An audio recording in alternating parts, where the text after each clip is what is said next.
The year was 1983. Around the world, millions waited with bated breath for Michael Jackson's next move. The Thriller album had already shattered every conceivable record. It wasn't just selling, it was conquering. 7 top 10 singles. 37 weeks at number 1. Numbers that seemed impossible, almost supernatural. Michael Jackson had transcended mere stardom.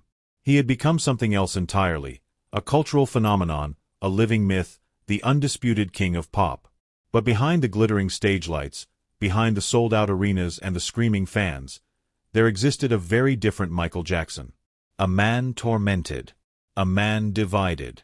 While the world saw only the moonwalking icon in his sequined glove, Michael was fighting a private war that threatened to destroy the very thing that would make him immortal. Picture this. It's late 1983, and Michael Jackson is in a rehearsal studio, surrounded by dancers dressed as zombies and ghouls. The choreography is revolutionary. The concept is groundbreaking. But inside his mind, a voice keeps whispering, a voice he's known since childhood, a voice that tells him he might be betraying God himself. Michael Jackson was still a Jehovah's Witness. Not just culturally or by name, but actively practicing. He had grown up in a household where every Tuesday and Thursday meant meetings at the Kingdom Hall. Where every Saturday morning meant going door to door, knocking, sharing magazines, spreading the message that the end times were near. He'd been taught from his earliest memories that Satan was real, that demons were everywhere, especially in the entertainment industry. Especially in music. And now, here he was, the most famous person on the planet, about to release a music video about werewolves and the living dead. The irony was crushing. The conflict was unbearable. And very few people in the world knew just how close Michael Jackson came to destroying Thriller before anyone ever saw it. Puzzle Piece Chapter 1. Thriller and the Weight of Guilt. Let's go back to the beginning of this story. To understand Michael's torment, we need to understand what Thriller was meant to be. When director John Landis first approached Michael with the concept, the singer's eyes lit up like a child's on Christmas morning. Landis wasn't thinking small. He wasn't interested in making just another music video where the artist lip-syncs in front of a colorful background. No, Landis wanted to create cinema. A 14-minute short film that would revolutionize what a music video could be. He pitched Michael a narrative story with special effects, makeup, and horror elements that would rival any Hollywood production. Michael was instantly captivated. He had always loved movies. His favorite was E.T., which had just come out the year before. He adored the craftsmanship, the storytelling, the magic of cinema. When Landis explained his vision, Michael transforming into a werewolf, hordes of zombies rising from graves, a massive dance sequence with the undead, Michael saw it immediately. This was art. This was innovation. This was history in the making. The production itself was extraordinary. They filmed on location in Los Angeles, using a real cemetery. Landis brought in Rick Baker, the legendary makeup artist who had won an Oscar for An American Werewolf in London. The transformation sequence alone took 10 hours of makeup application. Professional dancers were hired and trained for weeks to perfect the zombie choreography. The budget was $500,000, an astronomical sum for a music video at that time, more than most feature films cost. During filming, Michael was in his element. He loved the theatricality of it all, the precision required, the artistic challenge. He worked with the dancers late into the night, perfecting every hand gesture, every head tilt, every step. The famous Thriller dance wasn't just made up on the spot, it was meticulously crafted and rehearsed until it became iconic. But then the filming wrapped. The editing began. And Michael started to think. He thought about the werewolf transformation. About the scene where his character's eyes turn yellow and demonic. About the graveyard. About the zombies clawing their way out of the earth. About the dance with the undead.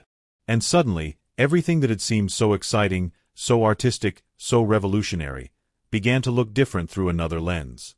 The lens of his faith. In the Jehovah's Witness organization, there are clear teachings about the occult. The literature published by the Watchtower Society, the governing body of Jehovah's Witnesses, was explicit about these dangers. Books like What Does the Bible Really Teach? And Reasoning from the Scriptures warned believers to avoid anything associated with spiritism, demonism, or supernatural evil. This wasn't a minor issue or a gray area.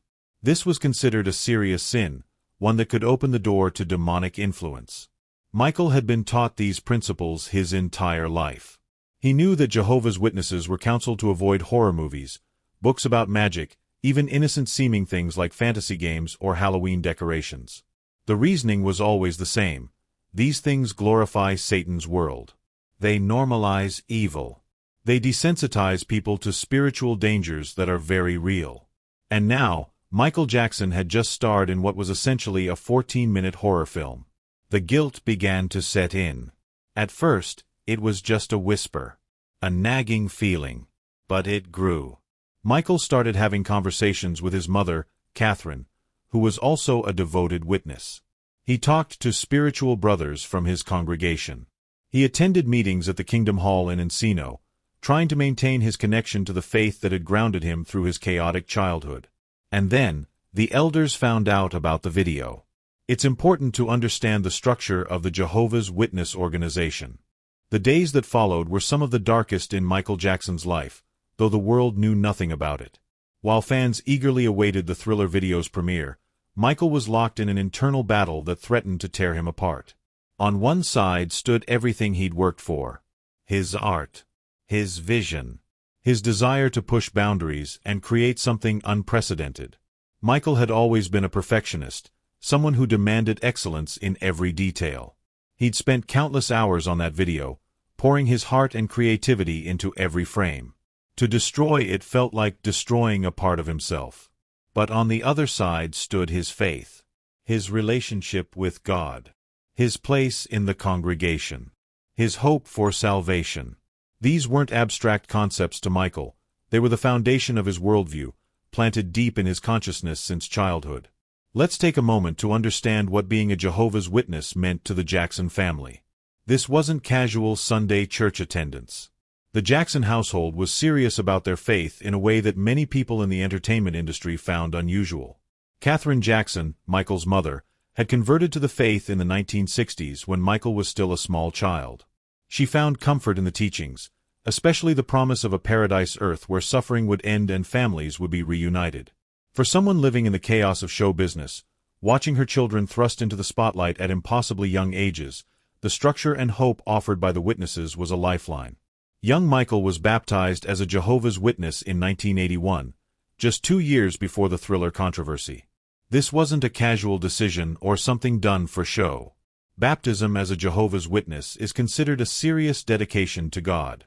You study for months, meet with elders, demonstrate that you understand and accept the teachings. It's a solemn commitment. And Michael took it seriously. Even at the height of his fame, he would sometimes go door to door in field service, wearing disguises so he wouldn't be recognized. Can you picture that? The biggest star in the world, wearing a fake mustache and glasses, knocking on strangers' doors to talk about the Bible. There are people in Los Angeles who, to this day, don't know they once had Michael Jackson at their doorstep offering them a Watchtower magazine. He attended meetings regularly at the Kingdom Hall. He studied the publications. He tried, genuinely tried, to live according to the principles he'd been taught. And those principles were now telling him that Thriller was wrong. But here's where the conflict became even more complicated. Michael wasn't just a believer, he was also an artist with a gift that felt God-given. From the time he was 5 years old, Michael had been able to do things with music and movement that others couldn't. He didn't just sing. He channeled something, some electricity that connected with millions of people.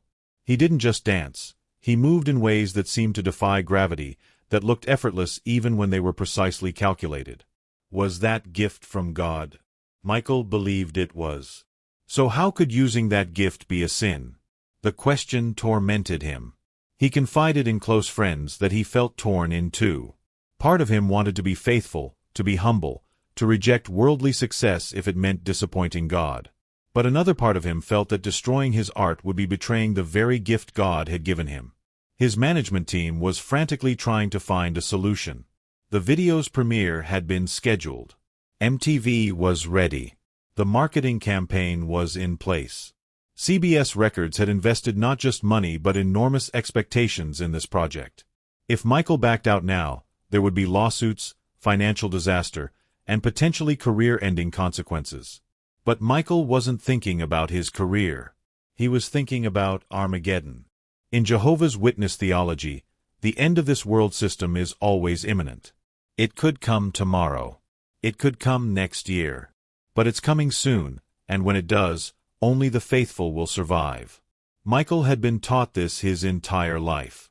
The fear was real and visceral.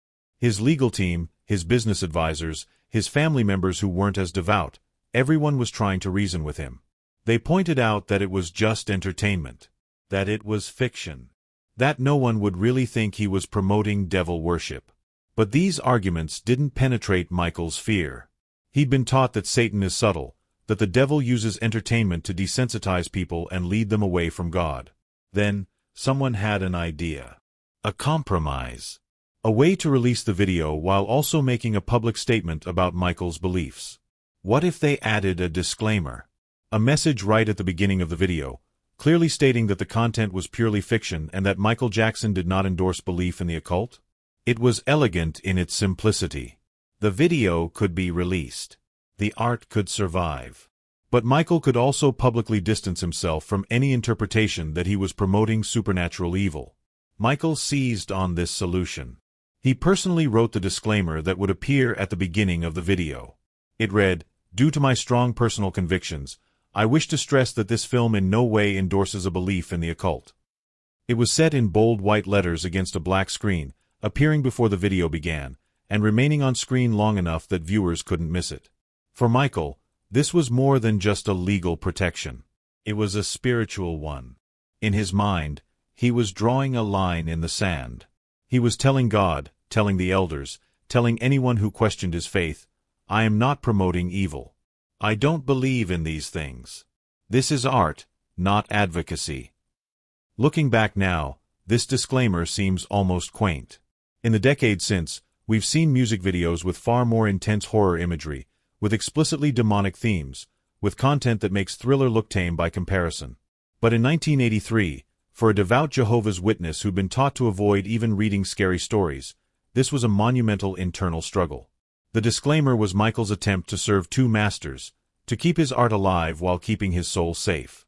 It was the best compromise he could find in an impossible situation. But was it enough? Would adding a few words of text really resolve the deep theological problem? Would it satisfy the elders? More importantly, would it satisfy Michael's own conscience? These questions would haunt him for years to come. But in that moment, with the premiere date looming and the pressure mounting from every direction, Michael made his choice. The disclaimer would be added. The video would be released. And the world would change. December 2nd, 1983. A date that would be etched into music history. The Thriller video premiered simultaneously in theaters across America. Not on MTV, in actual movie theaters. This had never been done before. Music videos played on television.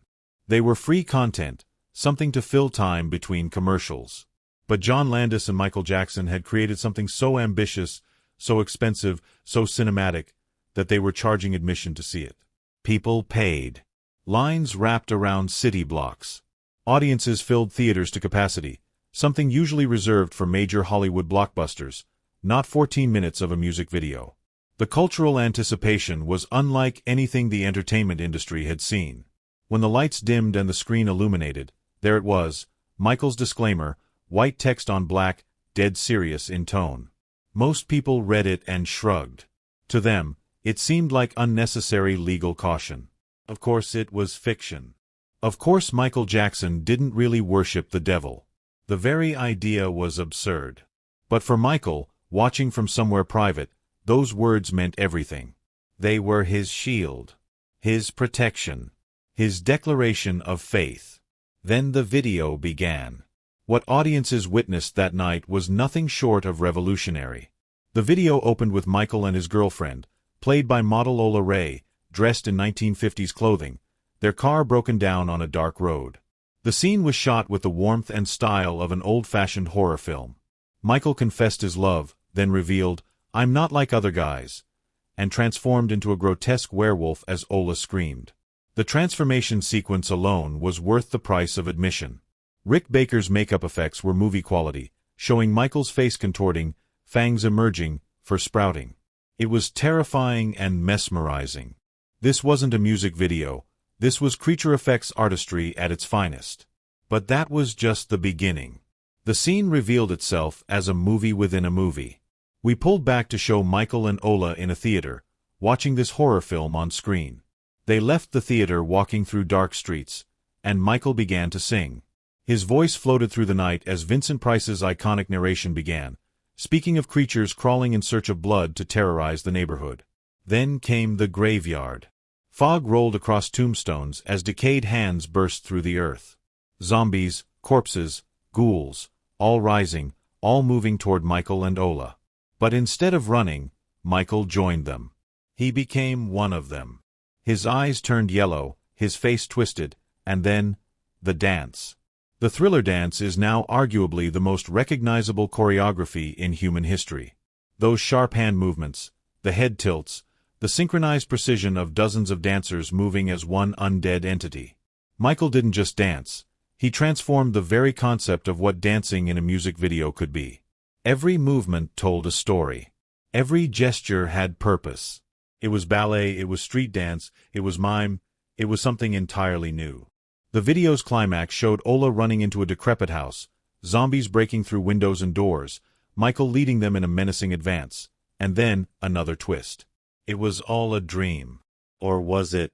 The final shot showed Michael turning to the camera with yellow eyes and a demonic grin, leaving audiences uncertain what was real. When the lights came up in those theaters, people sat in stunned silence before erupting into applause. They had just witnessed something unprecedented. Music videos would never be the same. MTV began airing Thriller constantly.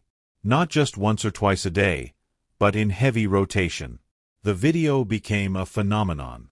It won every award it was eligible for. It drove album sales to even more impossible heights. Thriller, which was already the best-selling album in history, sold millions more copies because people who saw the video had to own the music. Michael's artistic gamble had paid off beyond anyone's wildest dreams. The investment of $500,000 returned incalculable value. The video revolutionized the industry, proving that music videos could be art, that they could be cinema, that they were worth investing in. But while the world celebrated, Michael remained conflicted. The disclaimer had allowed the release, but it hadn't erased his doubts. He still attended the Kingdom Hall when he could, still tried to maintain his connection to the congregation. But the tension was always there, unspoken but palpable. Other witnesses viewed his success with suspicion. How could someone so immersed in the entertainment world, so celebrated by Satan's system, really be faithful to Jehovah? The questions were never asked directly to Michael's face, but they circulated. Whispers in Kingdom Halls across America. Was Michael Jackson really one of us? Can you serve God and mammon? And Michael heard these whispers, even when they weren't spoken aloud. He felt the judgment. He saw the disapproval in some eyes when he walked into meetings. Despite the disclaimer, despite his attempts to maintain his faith, Thriller had marked him as someone who didn't quite fit in the strict world of Jehovah's Witnesses. The video's success also brought new pressures. Now everyone wanted another Thriller. Another groundbreaking video. More performances. More tours. More of everything. The machine of celebrity demanded constant feeding, and Michael Jackson was the most valuable commodity in entertainment. But each new project brought new spiritual questions. The next videos, Beat It, Billie Jean, Bad, would they be acceptable? Where was the line between artistic expression and spiritual compromise? Michael was discovering that there might not be a line at all. That perhaps you couldn't be the biggest star in the world and also be a humble servant of Jehovah. The cognitive dissonance was crushing. By day, he was Michael Jackson, king of pop, making videos that cost fortunes and earned millions. By night, he was Brother Jackson, trying to study Watchtower magazines and prepare for the end of the world. Something would have to give. But for now, in late 1983 and early 1984, Michael tried to hold both worlds together. He tried to be both the artist and the believer. He tried to dance with zombies while still knocking on doors for God. It was an impossible balance. And it couldn't last. The years following Thriller's release saw Michael Jackson ascend to a level of fame that few humans have ever experienced. The Victory Tour with his brothers in 1984. The We Are the World recording session in 1985. More record-breaking albums. More revolutionary videos. He became not just a singer, not just a performer, but a global icon recognized in every corner of the planet. But with each step higher in his career, the distance grew wider between Michael and his faith. It wasn't dramatic. There was no public announcement, no press conference where Michael declared he was leaving the Jehovah's Witnesses. In fact, for years, even decades, the exact nature of his relationship with the organization remained murky. Michael never spoke clearly about it in interviews. When pressed, he would deflect, give vague answers, change the subject. But those who knew him, those close to him, observed the gradual separation. It happened quietly, like a boat slowly drifting from shore. By 1987, Michael's appearances at Kingdom Hall meetings had become rare and then stopped altogether. He was spending more time at his Neverland Ranch, which he'd purchased in 1988, creating his own private world far removed from the simplicity expected of Jehovah's Witnesses. The ranch had an amusement park, a zoo, a movie theater, opulent decorations, everything that represented the excess and materialism the Witnesses preached against. His music videos became increasingly elaborate and controversial. Smooth Criminal featured stylized violence. Black or White had political messaging and morphing effects that some found disturbing. Remember the Time was set in ancient Egypt with pharaohs and magic. Each video pushed further from anything a devout witness could justify. Some reports suggest that elders attempted to reach out to Michael during this period, trying to counsel him, to bring him back into the fold. But Michael was beyond their reach now. He lived in a world of bodyguards and managers, layers of protection that kept everyone at arm's length, including spiritual shepherds. The final break, according to most accounts, came sometime around 1987, though the exact date remains unclear. Michael was either disfellowshipped or disassociated himself. The practical result was the same. He was no longer considered one of Jehovah's Witnesses. For his mother Catherine, this must have been heartbreaking. She remained a faithful witness throughout her life, never wavering in her dedication. Technically, disfellowshipping meant she should limit her contact with Michael. But the organization makes allowances for family, especially when the disfellowshipped person is a family member you live with or depend on. Catherine navigated this impossible situation as best she could, maintaining her faith while also being a mother to her son. Michael's siblings had varying relationships with the faith. Some, like Janet, never seemed as committed. Others, like Rebbe, remained active witnesses. The religious divide created fractures in the family that were rarely discussed publicly but surely caused private pain. After leaving the Witnesses, Michael's spiritual journey became eclectic and undefined. He seemed to sample from various faiths and philosophies, taking what resonated and leaving what didn't.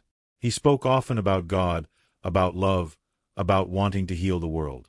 But it was a personal spirituality, unmoored from the strict doctrines he'd grown up with.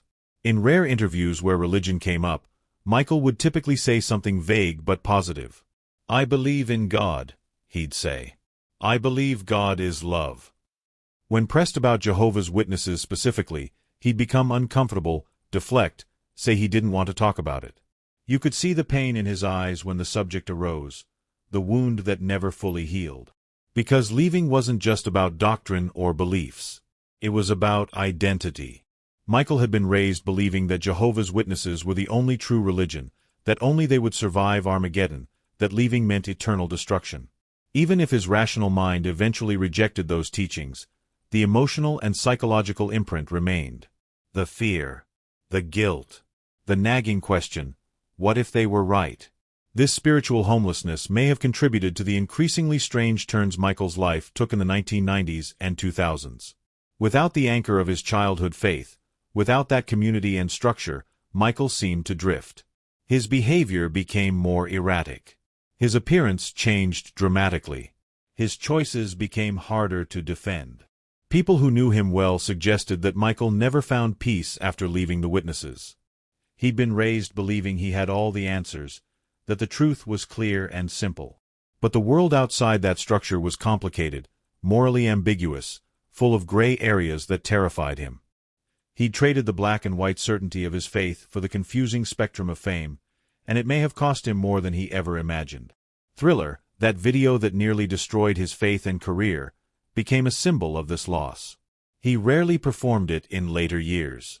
When he did, the joy seemed gone, replaced by mechanical execution. Some who worked with him said he'd become uncomfortable with the song and video, that they reminded him of a painful period in his life. The irony is profound. The very thing that made Michael Jackson immortal, that cemented his legacy as the greatest entertainer of all time, was also the thing that severed him from his spiritual roots and possibly contributed to his lifelong sense of not belonging anywhere. He tried to serve two masters, God and art. And in the end, he lost them both. He lost his faith when he left the witnesses. And many would argue he lost his art too, as his later work never matched the revolutionary fire of the Thriller era. Or perhaps that's too pessimistic. Perhaps he didn't lose but rather transformed. Perhaps Michael's departure from organized religion was necessary for him to fully embrace his artistic gift. Perhaps God, if there is a God, cared more about Michael using his talent to bring joy to millions than about whether he attended the right meetings or believed the right doctrines. When people think of Thriller, they think of zombies and moonwalking. They think of the iconic red jacket and Vincent Price's laugh. They think of the most famous music video ever made, the one that changed the industry forever. But the real horror of Thriller wasn't visible on screen. It wasn't the makeup or the special effects. The real horror was internal, psychological, spiritual. It was the terror of a young man who believed he might be condemning his soul by creating art. Think about what that means. Michael Jackson had been given one of the greatest talents in human history. His ability to move, to sing, to perform was so extraordinary that it seemed supernatural. Billions of people found joy in his music. He united races, crossed cultural boundaries, brought happiness to countless lives. And yet he believed that using this gift might send him to hell. That's the tragedy at the heart of this story. Not the zombies in the video, but the zombie-like state of living in fear, of being torn between calling and conscience, of never feeling worthy or safe or certain. The Jehovah's Witness organization would say they were trying to protect Michael's soul, that their warnings about the occult came from a place of love and concern, that they only wanted to save him from Satan's traps. And there's no doubt they believed that genuinely. But what if they were wrong? What if God, if such a being exists, cared less about doctrinal purity and more about Michael using his gift to inspire and unite humanity? What if the sin wasn't making Thriller, but almost destroying it? What if the real offense to the Creator would have been burying the talent instead of multiplying it? These are questions Michael Jackson wrestled with his entire life and probably never fully resolved. The conflict that began in 1983 with Thriller continued until his death in 2009. He could never fully embrace his fame without guilt. He could never fully reject his upbringing without loss. The video he almost destroyed became his monument. Thriller is now recognized by the Library of Congress as culturally significant. It's taught in film schools. It's preserved for future generations. Decades after its release, new generations discover it and are amazed. Michael Jackson's artistic legacy is secure. But what about his spiritual legacy? That remains contested, unresolved, painful. Those who loved the faith he left would say he made a tragic choice, that he allowed worldly success to pull him away from truth. Those who celebrate his artistry would say he escaped from oppressive control, that he chose authenticity over conformity. Perhaps both are true. Perhaps neither. Perhaps Michael Jackson's story is simply a reminder of how complicated it is to be human, to have conflicting desires and beliefs, to want things that seem mutually exclusive. The disclaimer he placed at the beginning of Thriller, "Due to my strong personal convictions, I wish to stress that this film in no way endorses a belief in the occult," was his attempt to bridge an unbridgeable gap. To be both saint and artist. To please both God and audiences. To have his cake and eat it too. But life rarely allows such compromises. Eventually, we must choose. And Michael chose. He chose his art over his faith, whether consciously or through a series of small decisions that added up to a departure. The price for that choice was exile from his spiritual community, psychological turmoil, and a lifetime of guilt that may have contributed to his tragic end. Yet that same choice gave the world joy, inspiration, and beauty. It gave us Thriller and all that came after. It gave us the moonwalk and the humanitarian efforts and the music that still moves millions. So was it worth it? Was the sacrifice justified? Was creating Thriller and leaving his faith the right choice or the wrong one? We can't know. Only Michael knew the full weight of what he carried, and he never fully expressed it. He kept that pain private, buried beneath sequins and mystery. What we can say is this: the conflict was real. The fear was genuine. And the courage it took to release Thriller despite that fear was extraordinary. Michael Jackson didn't just dance with zombies. He danced with demons of a different kind, the demons of doubt, guilt, and impossible choices. In the end, Thriller, the video, became immortal. But Michael Jackson, the man, remained achingly mortal, trapped between heaven and earth, never quite comfortable in either realm. Perhaps that's the real message of this story. That we are all, in our own ways, divided. We all struggle between different versions of ourselves, different loyalties, different fears. Michael's struggle was simply more public, more dramatic, more consequential than most. The video he almost destroyed became his greatest legacy. The faith he almost kept became his greatest loss. And somewhere in between those two poles existed the real Michael Jackson, complicated, conflicted, and ultimately, unforgettably human. The lights on the Thriller set have long since gone dark. Michael Jackson has been gone for over a decade. But the questions raised by his conflict remain relevant for anyone who has ever felt torn between faith and calling, between community and individuality, between who others want you to be and who you feel you truly are. Maybe there's no resolution to such conflicts.